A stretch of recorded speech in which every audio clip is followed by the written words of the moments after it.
தமிழ் மக்களுக்கு எந்த மொழியிலே படிக்க வேண்டும் என்று வட இந்தியாவை சார்ந்தவர்கள் சொல்லித்தர வேண்டியது இல்லை.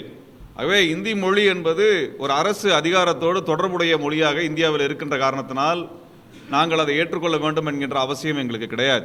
பாரதிய ஜனதா கட்சி நம் மீது மொழியை திணித்து நம் மாணவர்களினுடைய எதிர்காலத்தை நாசமாக்கி கொண்டிருக்கிறார்கள். வாட்ஸ்அப்புகள் வழியாக பொய்களை பரப்பக்கூடிய இந்துத்துவ அமைப்புகளுக்கும் பதில் சொல்லும் விதமாக இந்த அறிஞர் மாநாட்டை நாங்கள் ஏற்படுத்தியிருக்கோம். நான் என்ன கேட்குறேன்னா, மோடி இந்த கடந்த 10 ஆண்டுகளாக மன் கி பாத்னு பேசுகிறார் ரேடியோவில். அவர் ஹிந்தியில் தானே பேசுகிறாரு, அதுக்கு பிறகு தானே வேறு மொழியில் மொழிபெயர்க்கிறீங்க. அப்போ இந்தியை தான் முதன்மை மொழியாக எல்லா இடத்துலையும் முன் வச்சிருக்கிறீங்க. இந்தியா என்ற ஒன்று வருவதற்கு முன்பாகவே இங்கே இந்திய எதிர்ப்பு போராட்டம் என்பது முதன்மை பெற்ற போராட்டமாக மாறிவிட்டது. அதனால் எங்களுக்கு இந்தி என்பது தேவையில்லை என்பது தமிழ்நாட்டினுடைய முழக்கம். கர்நாடகத்தில் கன்னட மொழியில் படிச்சிருக்கிறாங்க, மகாராஷ்டிராவில் மராத்தி மொழியில் படிக்கிறாங்க, ஆந்திராவில் தெலுங்கு மொழியில் அவர்கள் படிக்கும் பொழுது அவர்களுக்கு அந்த மொழி உணர்வு இருக்கிறது. இன்றைக்கு நம்ம ஊரில் நம்ம தெருவில் இருக்கக்கூடிய ஒரு நிறுவன ஒரு கடையிலையோ அல்லது ஒரு அரசு நிறுவனத்திலேயோ வேறு மொழியில் பேசுன்னு சொல்லி நம்மளை சொன்னால் அது நம்ம சுயமரியாதை உணர்ச்சிக்கு விடுக்கப்படுகின்ற சவால். அந்த அடிப்படையிலே அந்த மக்கள், மராத்திய மக்களும் கன்னட மக்களும் தங்கள் மொழி உரிமைக்காக குரல் கொடுக்க ஆரம்பித்திருப்பது என்பது வரவேற்புக்குரியது. இந்தியாவிலே இந்தி தேசிய மொழியாக இங்கே நம் மீது திணிக்கப்படுவதில் எந்த இடத்திலும் எந்த மக்களும் அனுமதிக்க மாட்டார் என்பது இப்போ வெளிப்படையாக வர ஆரம்பிச்சிருக்கு. ஆகவே இந்த போராட்டம் விரிவடையும். இது தேவையில்லாமல் பாரதிய ஜனதா கட்சி இந்த மக்களை அவமானப்படுத்துவதாக இந்த இந்தியை திணிக்கின்ற வேலை செய்கிறார்கள். நிச்சயமாக அவர் அதற்கான பதிலடி எதிர்கொள்வார்கள். இன்றைக்கு இந்தியாவில் எந்த மொழியிலே தமிழர்கள் படிக்க வேண்டும் என்று வட இந்தியா நம் மீது ஒரு மும்மொழி கொள்கையை திணித்து கொண்டிருக்கிறது. பாரதிய ஜனதா கட்சி, சங் பரிவார அமைப்புகள் தமிழர்கள் 3வது மொழியை கற்றுக்கொள்ள வேண்டும் என்று இந்தி மொழியை நம் மீது திணிக்கின்ற ஒரு அடக்குமுறை ஏவி கொண்டிருக்கிறார்கள். நாம் மொழி குறித்து நமது நிலைப்பாட்டை 100 ஆண்டுகளுக்கு முன்பே தமிழர்கள் மிக தெளிவாக தெரிவித்து விட்டார்கள். தமிழர்களுடைய வரலாறில் தமிழர்கள் வட இந்தியாவோடு தொடர்பில் இருந்ததை விட கிழக்கு ஆசியா பகுதியோடும் மேற்கு ஆசியாவோடும் ஐரோப்பாவோடும் அதிக தொடர்பில் இருந்தவர்கள். நாம் கிரேக்கத்தோடும் ரோமானிய பேரரசோடும் அரேபியர்களோடும் சீனர்களோடும் கொரியர்களோடும் இங்கே தெற்காசியாவில் இருக்கக்கூடிய பிற மக்களோடும் அதிக தொடர்பிலே நாம் இருந்தவர்கள். இந்த மக்களோடு நாம் அதிக பரிமாற்றலை செய்திருக்கின்றோம், வணிகத்தை செய்திருக்கின்றோம். அந்த மக்களும் இங்கே தொடர்ச்சியாக நம் பண்பாட்டோடு பல்வேறு பங்களிப்பை செய்திருக்கிறார்கள். அதனால் தமிழ்நாட்டினுடைய பாரம்பரியம் என்பது இந்தியாவின் பாரம்பரியத்தை விட பழமையானது, செறிவானது, செழுமையானது. அப்படிப்பட்ட தமிழ் மக்களுக்கு எந்த மொழியிலே படிக்க வேண்டும் என்று வட இந்தியாவை சார்ந்தவர்கள் சொல்லித்தர வேண்டியது இல்லை. அதுவும் குறிப்பாக இந்தி மொழி போன்ற தமிழர்களுக்கு அறிவை, பொருளாதாரத்தை, தொழில்நுட்பத்தை கொண்டு வராத ஒரு மொழியை நாங்கள் கற்க வேண்டும் என்கின்ற அவசியம் எங்களுக்கு கிடையாது. மோடி அரசு என்ன சொல்லுதுன்னா, ஆங்கிலம் என்பது காலனிய மொழியாக இருக்குது, அந்நிய மொழியாக இருக்கிறது. ஆகவே அதை நீங்கள் கைவிட்டு இந்தியாவினுடைய மொழியாக இருக்கக்கூடிய இந்தியை கையில் எடுத்துக்கொள்ளுங்கள் என்று சொல்கிறார்கள். அதாவது ஆங்கிலம் என்பது ஆங்கில அரசோடு சேர்ந்து நமக்கு திணிக்கப்படும் என்றால் அது ஒரு ஆதிக்க மொழியாக நாம் பார்க்க முடியும். இன்றைக்கி இங்கே இங்கிலாந்தினுடைய ஆட்சி இல்லை. அதனால் அந்த மொழியின் மூலமாக எங்கள் மீது எந்த விதமான அதிகாரத்தையும் ஆங்கிலம் செலுத்திவிட முடியாது. ஆனால் இந்தி மொழி பேசுகின்ற வட மாநிலங்கள் எங்கள் மீது அதிகாரத்தை செலுத்தி கொண்டிருக்கக்கூடிய சமயத்தில் அந்த அதிகாரத்தை செலுத்துகின்ற, ஆதிக்கத்தை செலுத்துகின்ற அந்த மக்களினுடைய மொழியை நாங்கள் கற்றுக்கொண்டால் இந்தி பேசுகின்ற மக்களுக்கு நாங்கள் 2ஆம் தர குடிமக்களாக மாறி போய்விடுவோம். ஆகவே இந்தி மொழி என்பது ஒரு அரசு அதிகாரத்தோடு தொடர்புடைய மொழியாக இந்தியாவில் இருக்கின்ற காரணத்தினால் நாங்கள் அதை ஏற்றுக்கொள்ள வேண்டும் என்கின்ற அவசியம் எங்களுக்கு கிடையாது. தமிழும் இதர இந்தியாவினுடைய மொழிகளும் இந்திக்கு நிகரான மொழிகள் தான். அதிகாரத்திலும் அறிவியலிலும் கல்வியிலும் எந்த வகையிலும் சளைக்காத ஒரு மொழிகளாக இந்த மொழிகள் எல்லாம் இருக்கின்றன. அப்படியான ஒரு சூழலிலே இங்கே ஜனநாயக வெறுப்போடு பாரதிய ஜனதா கட்சி நம் மீது மொழியை திணித்து நம் மாணவர்களினுடைய எதிர்காலத்தை நாசமாக்கி கொண்டிருக்கிறார்கள். இதற்கு எதிரான ஒரு போராட்டத்தை தமிழ்நாடு நடத்தி கொண்டிருக்கிறது. பிற மாநிலங்கள் இது குறித்து முடிவெடுத்து ஒன்றுபட்டு நிற்க வேண்டும் என்கின்ற சூழல் உருவாகியிருக்கிறது. இது போன்ற ஒரு நெருக்கடியான சூழலை நாம் 1938 பார்த்திருக்கின்றோம், 1965 எதிர்கொண்டிருக்கின்றோம், 1980களில் எதிர்கொண்டிருக்கின்றோம், 2009 இனப்படுகொலையின் சமயத்தில் கூட இது போன்ற ஒரு நெருக்கடியை நாம் எதிர்கொண்டோம். ஆக தமிழர்களுக்கு இது போன்ற நெருக்கடி எதிர்கொள்வது என்பது புதிய விஷயம் அல்ல. இது காலந்தோறும் நாம் இது போன்ற நெருக்கடியை எதிர்கொண்டிருக்கின்றோம். இப்படியான ஒரு நெருக்கடி எதிர்கொள்வதற்கான காரணம் நாம் நீண்ட நெடிய பாரம்பரியத்தை கொண்டிருக்கின்றோம். நமக்கென்று எழுதப்பட்ட வரலாறே கிட்டத்தட்ட 2500க்கும் அதிகமான ஆண்டுகளை கொண்ட வரலாறு நமக்கு இருக்கிறது. கல்வெட்டுகளாக, சுவடிகளாக, செப்பு பட்டயமாக நமக்கு இத்தனை ஆயிரம் ஆண்டுகளாக வரலாறு நமக்கு இருக்கிறது. இப்போ இந்தியாவினுடைய மூத்த நாகரிகமாக, உலகினுடைய மூத்த நாகரிகங்களுக்குள் ஒன்றாக தமிழருடைய நாகரிகம் இருப்பதை தமிழர்களுடைய இரும்பு காலம் அறிவித்திருக்கிறது. இப்போ இப்படிப்பட்ட ஒரு பின்னணியிலிருந்து நாம் வந்திருக்கிறோம். நாம் இந்த மண்ணிலே இந்த மண்ணை பண்படுத்தி இந்த மக்கள் வாழ்வதற்குரிய ஒரு நிலமாக மாற்றிய ஒரு பழம்பெரும் வரலாறுக்கு சொந்தக்காரங்க. ஆக அப்படிப்பட்ட ஒரு வரலாறை நாங்கள் ஒரு மாநாட்டின் மூலமாக மிக விரிவாக எடுத்துரைக்க விரும்புகின்றோம். அவ்வாறான ஒரு முயற்சியிலே நாளையிலிருந்து 2 நாட்கள் தமிழ் தேசிய பெருவிழா என்கின்ற 2வது மாநாட்டை நாங்கள் தமிழ்நாட்டில் நடத்துகின்றோம். தமிழர்களுடைய வரலாறு சங்க காலத்திலிருந்து அவர்கள் ஆட்சி அதிகாரம் எப்படி இருந்தது, அதற்கடுத்து வந்த களப்பிரர்கள், பல்லவர்கள், சோழர்கள், பாண்டியர்கள் என்று பல அரசர்கள் இந்த நிலத்தை ஆட்சி செய்த பொழுது எப்படி தமிழ் சமூகம் தன்னை வளர்த்து கொண்டது, எப்படி தமிழ் சமூகம் சிக்கலை எதிர்கொண்டது, நெருக்கடிகளை எவ்வாறு அது கையாண்டது என்பது குறித்தான விவரங்களை, வரலாற்று விவரங்களை அறிஞர் பெருமக்கள் நமக்கு எடுத்துரைக்க இருக்கிறார்கள். இந்த அறிஞர்கள் கிட்டத்தட்ட குறைந்தபட்சம் 50 ஆண்டு காலமாக பல்வேறு துறைகளில் பணியாற்றி வரக்கூடியவர்கள், ஆய்வு செய்து வரக்கூடியவர்கள். வரலாற்றுத்துறை, தொல்லியல் துறை, மொழியியல் துறை, அரசியல் துறை என்று பல்வேறு துறைகளிலே 50 ஆண்டுகளுக்கு மேலாக ஆய்வு செய்த அறிஞர்கள் தமிழர்களுடைய இந்த வரலாறை எடுத்துரைக்க இந்த மாநாடு ஒரு அருமையான, அற்புதமான ஒரு மாநாடாக அமைந்திருக்கிறது. கடந்த ஆண்டும் இது போன்ற மாநாட்டை நடத்தினோம். அதன் தொடர்ச்சியாக இந்த ஆண்டு 2025 2ஆம் அறிவர் மாநாட்டை நாங்கள் நடத்துகின்றோம். இந்த மாநாடு 3 தலைப்புகளோடு நமக்கு இருக்கிறது. ஒன்று நமது அரசியல் வரலாறு, இன்னொன்று நம்முடைய பண்பாடு. தமிழர்களுடைய பண்பாடு என்பது ஒரு நீண்ட பாரம்பரியத்தை கொண்டிருக்கிறது. தமிழுடைய பண்பாடு இந்த நிலத்தோடு பிணைக்கப்பட்டிருக்கிறது. நம்மளுக்கு திணையோடு சேர்ந்த வாழ்வியல் முறை இருக்கிறது. இன்றைக்கும் அந்த வாழ்வியல் முறை நமக்கு தொடர்ந்து வருகிறது. இன்றைக்கும் அந்த வாழ்க்கை முறை நமக்கு இருக்கிறது. 5000 ஆண்டுகளுக்கு குறைவில்லாத இந்த பண்பாட்டு வரலாறை அறிஞர்கள் எடுத்துச் சொல்ல இருக்கிறார்கள். இன்றைக்கு நாம் எதிர்கொள்ளக்கூடிய இன்னொரு பிரச்சனை பார்த்தோம்னா, திருப்பரங்குன்றத்தில் முருகனை பாதுகாப்போம் என்று சொல்லி ஒரு கலவர கூட்டம் இறங்கியிருப்பதை நாம் பார்த்திருக்கின்றோம். தமிழர்களுடைய திணையாகிய குறிஞ்சி திணையினுடைய தெய்வம் முருகன். குறிஞ்சி என்பது மலையும் மலை சார்ந்த நிலப்பரப்பும், அதில் வேட்டையாடுவது என்பது தொழிலாக இருக்கிறது. வேட்டை தொழில் செய்யக்கூடிய மனிதன்தான் ஆதி மனிதன் என்று உலக வரலாறுகள் சொல்லுகின்றன. அப்படியான ஒரு மூத்த குடியாக இருக்கக்கூடிய தமிழ் குடியிலே முருகன் தெய்வமாக வணங்கப்பட்டார்.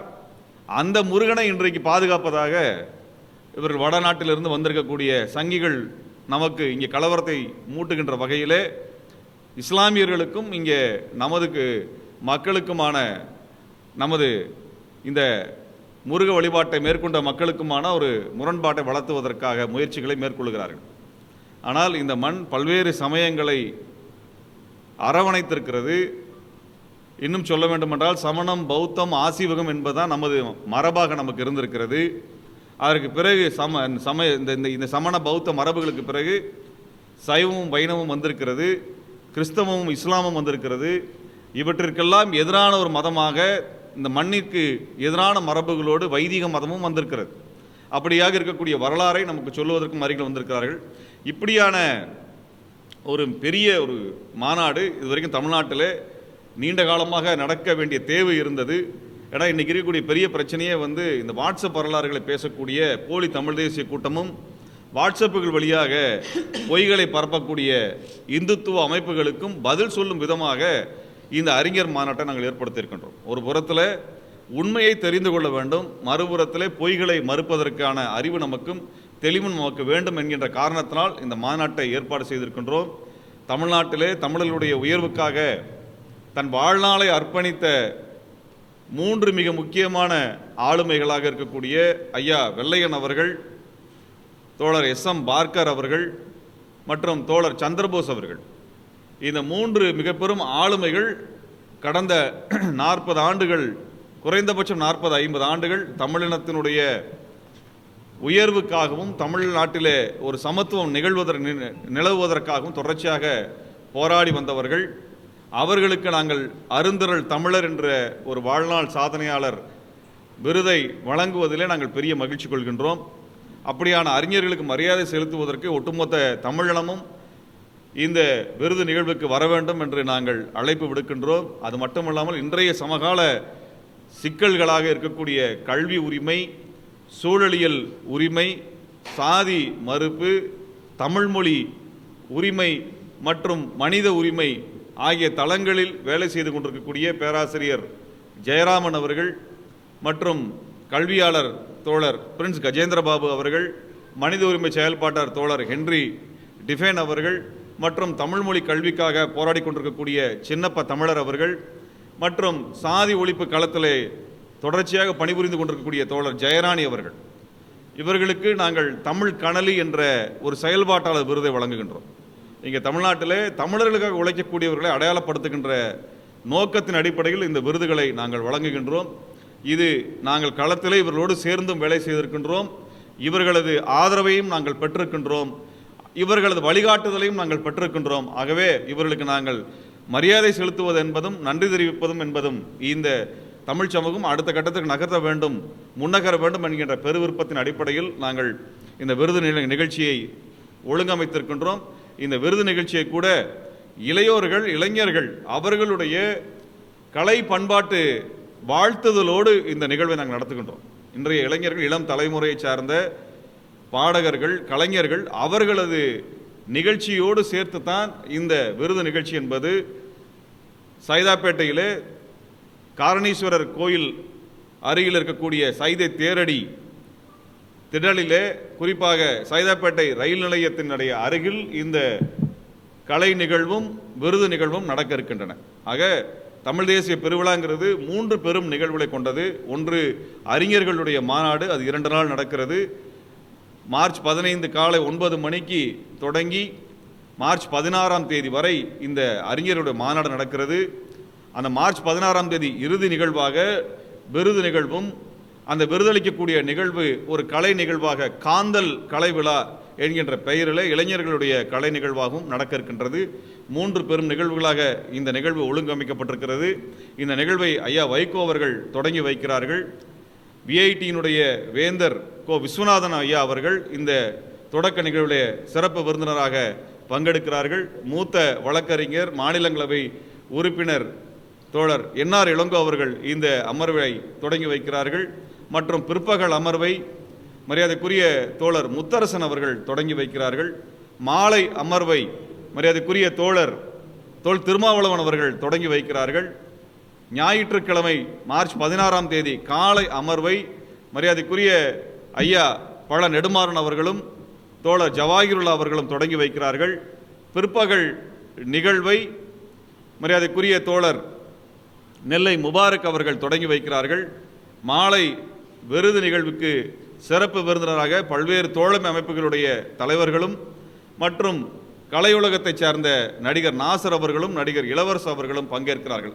ஆக தமிழ்நாட்டினுடைய மிகப்பெரிய முக்கியமான ஆளுமைகள், அரசியல் ஆளுமைகள், கலையுலக ஆளுமைகள், அறிவியல் ஆளுமைகள் பங்கெடுக்கக்கூடிய ஒரு மாபெரும் நிகழ்வாக இந்த தமிழ் தேசிய கலை விழா நிகழ்கிறது. இப்படியான ஒரு நிகழ்வை முன்னெடுப்பதில் நாங்கள் பெரும் மகிழ்ச்சி கொள்கின்றோம். இந்த நிகழ்விலே அனைவரும் பங்கெடுத்து இந்த தமிழர்களுடைய வரலாறு குறித்தும், தமிழருடைய பண்பாடு குறித்தும், தமிழருடைய சமய நம்பிக்கைகள் குறித்தும், தமிழினத்திற்காக பங்களித்த அறிஞர்களுக்கு மரியாதை செய்யக்கூடிய அந்த விருது விழாவிலும், இளையோர்கள் பங்கெடுக்கக்கூடிய அந்த கலை நிகழ்ச்சியிலும் நீங்கள் பெருந்திரளாக பங்கெடுக்க வேண்டும் என்கின்ற வேண்டுகோளை இச்சமயத்தில் ஊடகத்தின் வாயிலாக மே 17 இயக்கம் முன்வைப்பதிலே நாங்கள் மரியாதை கொள்கின்றோம். நாங்கள் பெரும் மகிழ்ச்சி கொள்கின்றோம். இந்த நிகழ்வு சைதாப்பேட்டையில் இருக்கக்கூடிய BKM மஹால் என்று அழைக்கப்படுகின்ற ஒரு மண்டபத்தில் இந்த நிகழ்வு ஒழுங்கமைக்கப்பட்டிருக்கிறது. இந்த BKM மஹால் என்பது சைதாப்பேட்டையிலே இருக்கக்கூடிய மேட்டுப்பாளையம் மார்க்கெட் என்று சொல்லப்படக்கூடிய பகுதியில் இந்த மண்டபம், இந்த அரங்கு அமைந்திருக்கிறது. அந்த அரங்கத்திலே இந்த நிகழ்வு நடக்கிறது. விருது விழாவும் கலை நிகழ்ச்சியும் பொதுவெளியிலே சைதாப்பேட்டையினுடைய ரயில் நிலையம் அருகிலே பொதுவெளியிலே பொது மேடையில் நடக்க இருக்கிறது. ஆகவே 2 பெரும் நிகழ்வுக்கு நீங்கள் அனைவரும் பங்கேற்க வர வேண்டும் என்று ஊடக நண்பர்களையும், தமிழின பெருமக்களையும், தமிழ் தேசிய ஆர்வலர்களையும், முற்போக்கு இயக்கங்களையும் நாங்கள் அன்போடு அழைக்கின்றோம். அனைவருக்கும் எங்களது நன்றியும் வாழ்த்துக்களும்.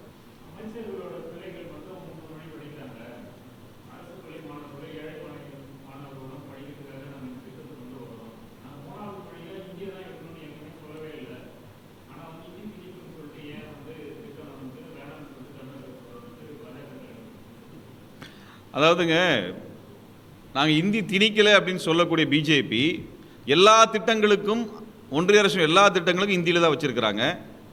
நான் என்ன கேட்குறேன்னா, மோடி வந்து இந்த கடந்த 10 ஆண்டுகளாக மன் கி பாத்னு பேசுகிறார் ரேடியோவில். அவர் இந்தியில் தானே பேசுகிறாரு. அதுக்கு பிறகு தானே வேறு மொழியில் மொழிபெயர்க்கிறீங்க. அப்போ இந்தியை தான் முதன்மை மொழியாக எல்லா இடத்துலையும் முன் வச்சுருக்கிறீங்க. இன்றைக்கு உங்களுடைய செல்பேசியிலிருந்து அத்தனை துறைகளிலும் இந்தியில் தான் செய்தி வருகிறது. விமானத்தில் செய்தியில் தான் நீங்கள் இந்தியில் தான் செய்தி தெரிவிக்கிறீங்க. இப்படி எல்லாத்துலேயுமே இந்தி தெரிவித்து நாங்கள் எல்லா மொழியும் வளர்த்துறோம் அப்படின்னு சொல்லி யாரை காது குத்துறாரு அவர். அதனால் எங்களுக்கு என்ன மொழி தேவை? இது வந்து அமைச்சர் சம்பந்தப்பட்டதல்ல. அமைச்சர் என்று ஒருவரோ சட்டசபை என்று ஒன்று உருவாவதற்கு முன்பாகவே இந்திய எதிர்ப்பு போராட்டம் என்பது தமிழ்நாட்டை நிலை கொண்டு விட்டது. இங்கே இந்தியா என்ற ஒன்று வருவதற்கு முன்பாகவே இங்கே இந்திய எதிர்ப்பு போராட்டம் என்பது முதன்மை பெற்ற போராட்டமாக மாறிவிட்டது. அதனால் எங்களுக்கு இந்தி என்பது தேவையில்லை என்பது தமிழ்நாட்டினுடைய முழக்கம். அந்த கோரிக்கையை திமுக ஆதரிக்கிறது என்கின்ற வகையில் தான் அதை நாங்கள் பார்க்கிறப்பே ஒழிய, இது தமிழ்நாட்டினுடைய கோரிக்கையை ஒழிய ஒரு தனிப்பட்ட கட்சியின் கோரிக்கை அல்ல. மக்களினுடைய கோரிக்கையை திமுகவும் அதிமுகவும் இதர கட்சிகளும் பிரதிபலிக்கிறார்கள். இன்றைக்கு ஆட்சியில் இருக்கக்கூடிய திமுக அந்த கொள்கையை வலுவாக முன்வைக்கிறார்கள் என்கின்ற அளவில் தான் நாங்கள் பார்த்துக் கொள்கிறோம்.